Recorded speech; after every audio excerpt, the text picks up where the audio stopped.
Hey guys, it's Tiny Tom Logan, and yes, I have managed to finally leave the country. So I'm at CES in Vegas. I mean, what's a British guy doing in Vegas? Anyway, so I'm at the Corsair booth, and there's quite a lot of stuff that I can show you that's going to be coming up because we have new cases that are going to be launched. They're kind of a little bit delayed at the moment. They were meant to be launched at the show, but anyway, I get to show you, which is a good thing because if I was still at home, then I'd still be showing you like pictures and things like that. We have brand new coolers. I've actually got the review live for the coolers and the power supply that I'm going to show you today, just quickly live on the channel already. So if you're tuning into this and you're interested in the AX1600i, which is a 1600 watt power supply, gallium nitride rather than silicon going on in there, so there's a lot of technological stuff going on.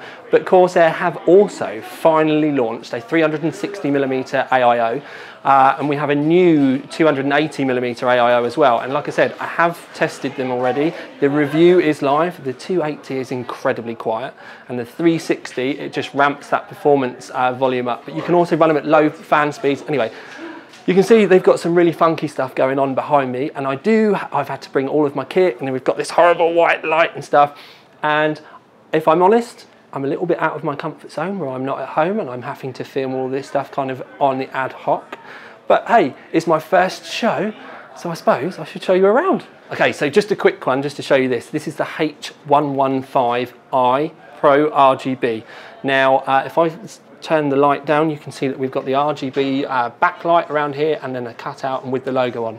Now, I have already reviewed this. It is live on the channel as well as the 360mm version, but I'm just kind of showing you just so that you get an idea while we're here. Now, Corsair used to be kind of famed for really high fan speeds. Now, these 240mm fans are actually capped at 1200 RPM. It won't go above that. You'd have to change the fans if you wanted to get more performance. But even though it's only got 1200 RPM, it's still performing as well, if not better than the previous generation 280mm coolers that Corsair made. And it's done really well in our tests. So if you're interested in that, you can go and have a look. Okay, so then just in the front of this case, you can see the 360mm radiator all the way down the front, and that's pretty much the only difference between that and the 280. Other than the 120mm fans that it comes with go up to 1600 RPM rather than 1200 RPM. But if you consider that they're ML fans, and if they'd had the fully fledged ML fans on it, they would have been 2400 RPM. So the fact... Hello. So the fact... I'm just going to have to spin you around now just so that you can see. Oh, okay, so we're like... Yeah, we're doing it. That's cool. Okay, so there are a lot of YouTubers around and it's actually kind of cool. Anyway, so 360mm, the fans are 1600 RPM rather than 2400 RPM. But crazily enough, even though they are 1600 RPM, it still performed as well, if not better than the previous Gen 1. So, they've worked magic. Okay, so one of the things I'm starting to realise is a white t-shirt definitely wasn't the best idea in a dark room. The camera's all going nuts, so I do apologise. I should have put the black work t-shirt on. Anyway, one of the major things that Corsair have done for this event is they've launched this thing called Unplug and Play. It's like one of their major pushes at CES 2018.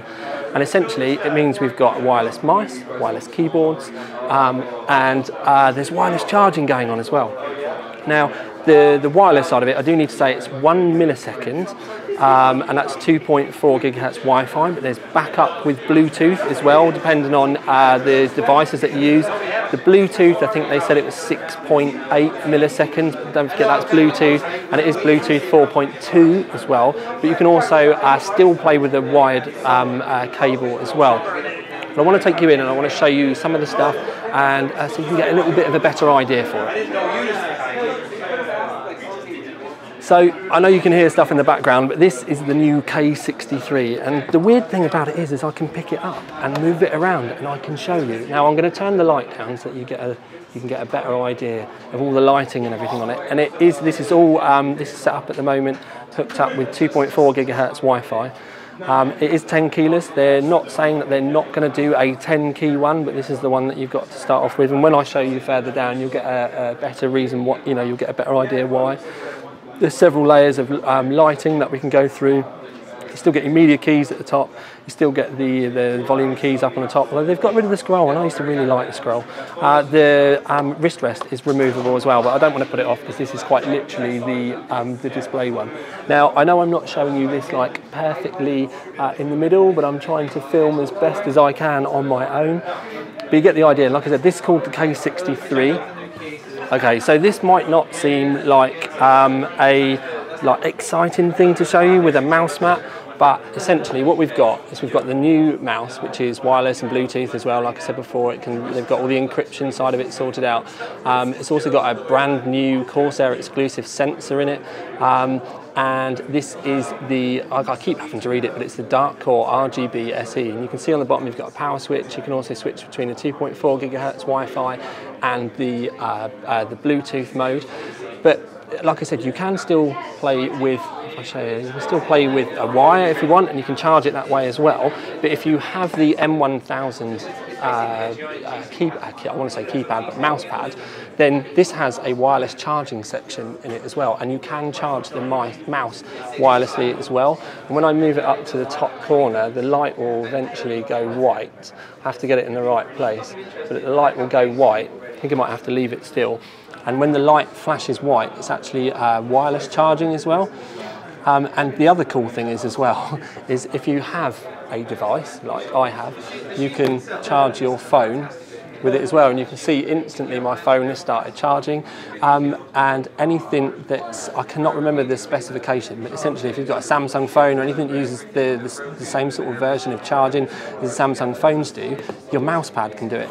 But the cool thing is, it's because this has got, the SE version is the wireless charging one. You can actually put it up in the top corner, and it's, there we go, you see it go white.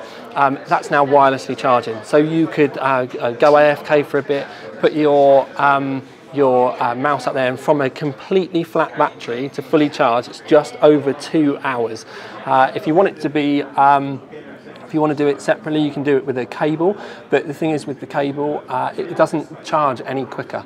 Now, the other cool thing that comes with the mouse pad is you actually get these separate dongle. So you get a lightning cable one, and you also get the USB-C one. So if your phone doesn't have the wireless charging capabilities, and it's one of the slightly older phones, you can put this in,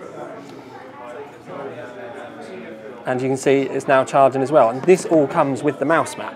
So although it is just a mouse mat, they've actually thought of a lot of stuff, and I think that's actually pretty cool. And it's not very often I do think stuff is pretty cool. So mouse, wireless charging pad, I think it's all pretty epic. Okay guys, so we've got another case here. It's the Speck Omega, and they come in black, white and red. Now you may have seen the other Omegas, and I personally was, I did get a little bit confused with them as well. So there is a lower end Speck. This one is actually based on the 460X, and you do get the tempered glass and everything with it as well. So you can see you get a tempered glass panel down the front. There's ventilation at the, there's a ventilated mesh at the bottom and an area at the bottom.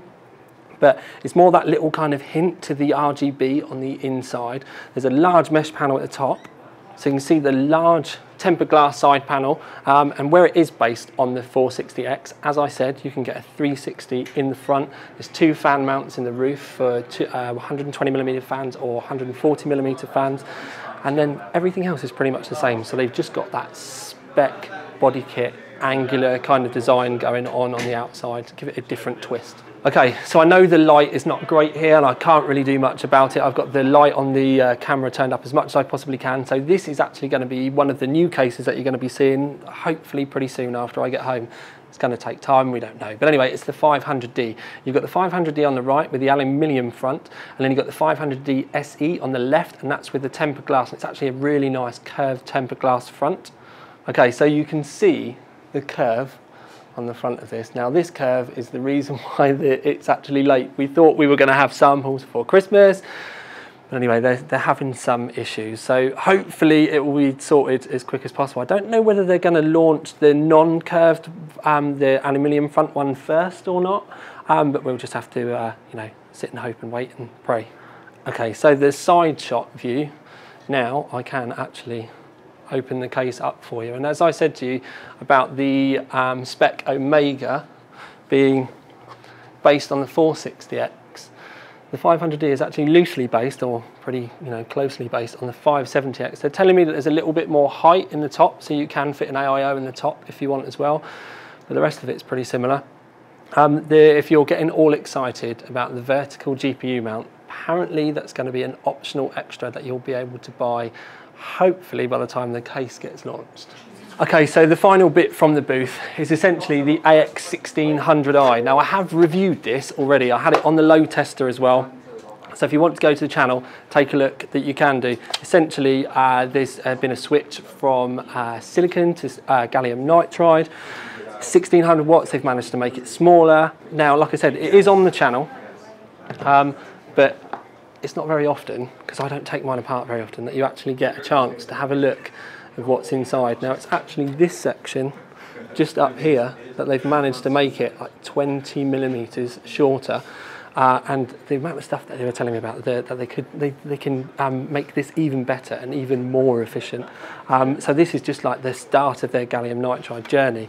But one of the things I did pick up on was the fact that it did a full RPM fan start. So every time you turn your system on, the fan inside it was going up to 100%, and it was something that I specifically asked them what was going on, because it felt like they'd gone backwards a bit, and it's the fact that it's digital and not analog. So the reason behind it is yes, it does have to do that full RPM fan startup, but then they can control the fan better afterwards, because the system inside has taken note of the maximum RPM, and it means that the fan curve can be much better controlled later on. So yeah, it's a little bit more annoying at the start, that first time that you turn your system on, but at the end of the day, once your system's on, it's going to mean that you're not going to be getting fan spikes, and you're going to be getting lower fan RPMs if it comes on at all. So if you can put up with that first bit, then it kind of makes a lot of sense once it's on. And let's face it, you're only going to get one fan spin up at the start, rather than loads of little fan spin ups in between. Okay, so just going to end with total fanboy moment. I can't get the lighting good enough, but that's Corsair George over there, and I did get a chance to have a really good chat with him about stuff and reviews and products that's coming up. Totally kind of in awe of the guy, so I'm actually really humbled that I got a chance to meet him. But anyway, this is the end of my video from Corsair, the Corsair booth at CES 2018. Oh my God, my mind is blown with this place. I'm going to have a lot more content coming for you later on. I don't know when I'm going to get a chance to upload it and all that sort of stuff. It may not be up to the kind of standard that you may have seen with some of the other guys that are going to be uploading, and I've actually got a chance to meet them all as well. Jay, Bitwit, Paul's Hardware. So yeah, at the end of the day, peeps, this is just my first go. This is just my first try, and I'm trying to stem my kind of enthusiasm and fanboyness and kind of looking up and kind of like, whoa, with people. But anyway, so as I always do, I'm starting to waffle and ramble now. So this is going to be the end of this one. I'd love to hear your thoughts underneath. Please check out the other stuff. Don't forget to go and have a look at the review for the AX1600i, which is on the channel already, and the H150 360mm PSU, and the H11i Pro RGB 280mm AIO. I said PSU before, but you know what I mean. So yeah, this is me, absolutely buzzing with adrenaline, on very little sleep, full of jet lag, out.